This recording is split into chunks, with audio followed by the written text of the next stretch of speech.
You running Age of Tiamat, the Misty Forest?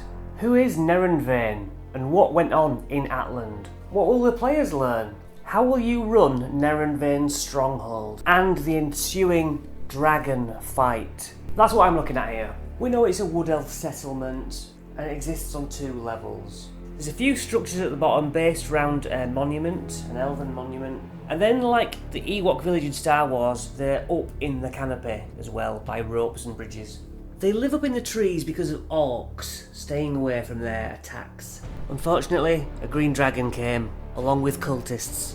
The cultists wrought havoc through the settlement, while a dragon-riding elf poison sprayed all those in the treetops. So we know it's Nerenvain, players don't. So around the bottom section, there's all the mist of the Misty Forest. Up in the trees, you can see, probably for miles over the canopy of fog and mist and tree line. It says in the book, the dragon swooped down and attacked on the ground first. But I think it's cooler that it attacked in the trees, poisoned everyone to death, then landed, chomped down the village leader. You take out the leader, and that what made Galen, how I'm pronouncing it, the warden, see his wife get murdered and approach the dragon rider and basically beg for surrender to do a deal, which resulted in Nerenvain talking to Galen in private. So there's a conversation in private where Galen says he will give information of all bigger villages and towns for Nerenvain and the cult to attack instead. Anybody with speak with animals or speak with plants can find information about what went down. The survivors will say the cultists came in, killed loads of people. They all believe that Galen was in the fight, however he came out unscathed. The survivors maybe don't suspect anything, but animals, particularly a raven in a cage, did follow Galen to these conversations now and again. Perhaps the characters want to follow him to the next meeting. He goes up and the Dragon Rider doesn't appear. So role-playing Galen, he's nervous. He has something to hide. Maybe you get into roleplay, or maybe you just let them roll insight. If confronted, Galen accuses the adventurers of being in league with the cult, does what he can not to reveal the truth. He will not respond to intimidation, but if you let them try and wheedle the information out of him, he will eventually break down. He will say, "My wife died, I did what I could to save the village. I did save the village. I don't know where the Dragon Rider lives or stays, but the dragon flew that way." The adventurers can rest up and then follow that lead. It's 30 miles through a fog-filled forest. You can throw in whatever you desire, but there are 2 suggestions in the book. Now maybe there's, a net, Return of the Jedi style, that scoops some players up. Maybe there's nets that fall down and, goblin ambush. Or just someone steps on an animal trap. Somewhere en route, there's a woman under a tree. They hear it break and a female voice crying out. She's just testing them. She's fine. In fact, these are awakened trees that can back her up if there's a fight. She'll help the party if they're going to fight the dragon. She'll give them a boon. Basically, she gives them magical garlands of flowers who will automatically succeed on saving throws against the dragon's frightful presence. Otherwise, if you want to fight, she disappears. You've got a tree fight on your hands. Otherwise, if you've got spiders up ahead, see the animals trapped within the webbing, you know trouble's coming. It suggests 3 ettercaps and 7 spiders. 7 giant spiders. It's up to you. They don't have to all be there on round 1, and they can flee whenever you decide. We know we're heading towards a waterfall, so think about that environment. Maybe there's something to find along the way, coin, a weapon, a camp. And they reach the waterfall, hopefully with the clue that the Dragon Rider was wet, hence go through the waterfall. So here we are at Nerenvain's stronghold. But before we get there, we need to discuss whether you consider it to be an official green dragon lair. Now, a lair of a big monster has lair actions, which mean that the very foundations itself work against the players. Beyond that, up to miles away, leading up to this lair, or any other, are regional effects. The regional effects of a green dragon, thickets form labyrinthine passages within 1 mile of the dragon's lair, like walls, making it hard to get there. Rodents and birds within a mile serve as dragon's eyes and ears. They have a supernatural link to the dragon and warn them of impending intruders. It's a bit much for this low level, but just bear that in mind. It's nice to describe the way that the thickets sort of lead off away and you have to cut through them to get on the path to the lair. However, the lair itself, grasping roots and vines erupt in a 20-foot radius that the dragon can see at any point really. Tangled wall of brush, magical fog.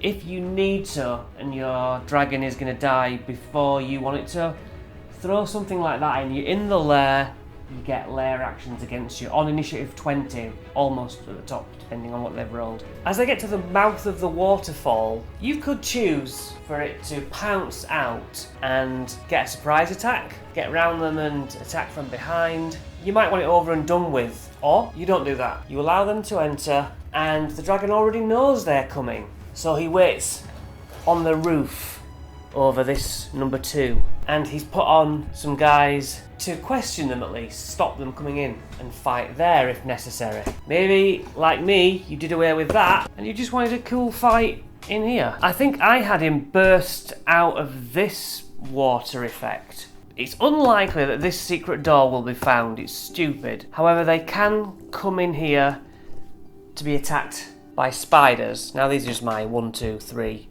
tokens. This goes uphill, up. So therefore, this number 4 is actually a ledge. That means that all these guys can fire down from above on the party. This dude can mostly fly around Breathingham, 60-foot cone, I think. It describes reinforcements either awake here or asleep in 6. There's not enough room, so I mean, put some asleep and call them in as you require, or have them killed in their sleep. There's a way through to the actual dragon's hoard in room 10. 8 commoners and 3 nobles, plus a knight and mage seem like quite a lot to me. Down here is a forgotten shrine. If they pray to the goddess Eldath, she'll hear them and grant them water breathing or bless or some other watery skill. Why would they think to even do that?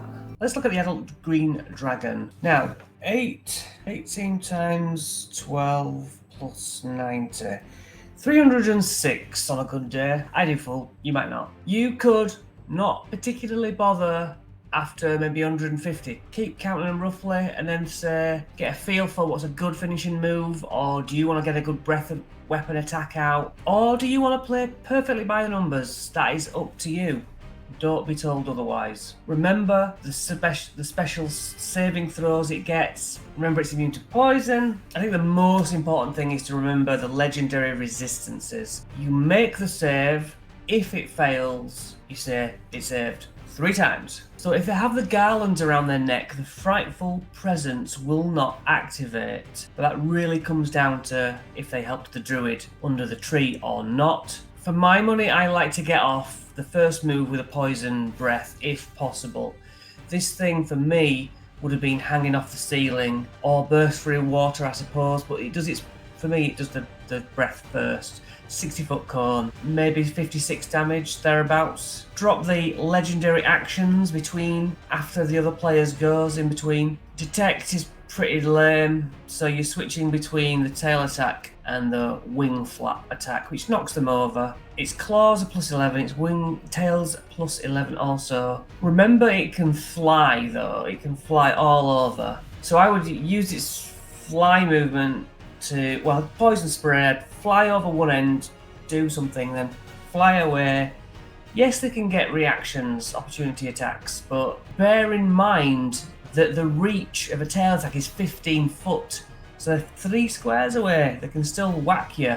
A reaction of 5 foot back at you isn't gonna hit the dragon. Yeah, the most cunning and treacherous of true dragons, so you need to try and play it like that, so that your little sword, their little sword, isn't gonna reach beyond the tail attack. We've spoken about lair actions, introduce them if you wish, even just to sort of hold their feet intact, so it gives like disadvantage to them trying to roll out of the way of a tail attack or something. Improvise basically, because not every dragon will attack the same. But it's a lot of hit points. You could kill some people. You could kill all of them. And that's on you to decide whether you want to go down that route or not. Now let's try and find Nerenvain. Okay, I'm a class 17. He has got a lot of hit points. I need a calculator again. Average of 117. Oh boy. 180 hit points himself. Can't be charmed, frightened, or poisoned. That makes sense, poisoned. Can't be put to sleep. He makes 2 attacks, either with his short sword or his eldritch arrow. Plus 7s. Average of 11, an average of 9 on top of each other if they take poison, and 6 and 13. Gets those twice. Come on, you can do one of each, whatever you decide. Don't go too much to the rules. Poisonous Cloud twice a day, so he's throws a poison bomb, and also the dragon's throwing poison. So that's quite the bank of hit points, and they've got so many minions, if you remember, so many cultists and that as well. This could be a really interesting fight. However you plan to play it and run it, just enjoy it, and have the players enjoy the fact that they're fighting something so formidable. And I just hope to see you in the next phase of this campaign. See you later. Thanks for watching.